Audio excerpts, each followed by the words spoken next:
টাকা বিক্রি করছেন যে প্রমাণ দেখান না।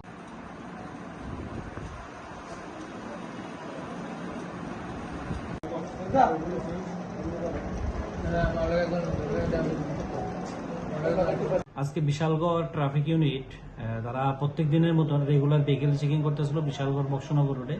তখন একটি বাইককে তারা সাইন দেয়, তো বাইকটি সাইন অমান্য করে যাওয়ার পথে তারা বাইকটিকে আটক করে। আটক করার পরে তাদেরকে জিজ্ঞাসাবাদ করে তাদের জানতে পারে তাদের বাড়ি রহিমপুর, যার নাম রবিউল হোসেন।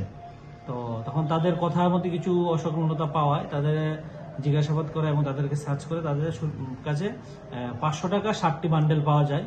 তো এইগুলা তখন তাদেরকে জিজ্ঞেস করা হয় কোথা থেকে আনা হচ্ছে, তাদের ঠিকভাবে সঠিক উত্তর দিতে পারেনি। তো তাদের সাসপেক্টেড হওয়ায় ট্রাফিক ইউনিট তারা তাদেরকে থানায় নিয়ে আসে। এখন আমরা এটা জিজ্ঞাসাবাদ করছি টাকাগুলো কোথা থেকে এসেছে। পরবর্তী সময়ে যদি কোনো কিছু থাকে আমি আপনাদের মাধ্যমে আপনারা জানিয়ে দেব।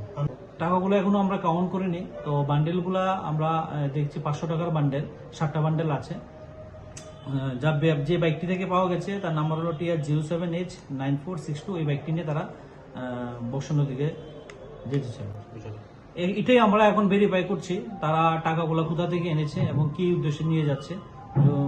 ভেরিফাই করে যদি কিছু থাকে আমরা অবশ্যই জানাবো আপনাদের। আমরা যে বাইক চালক তাকে আটক করা হয়েছে।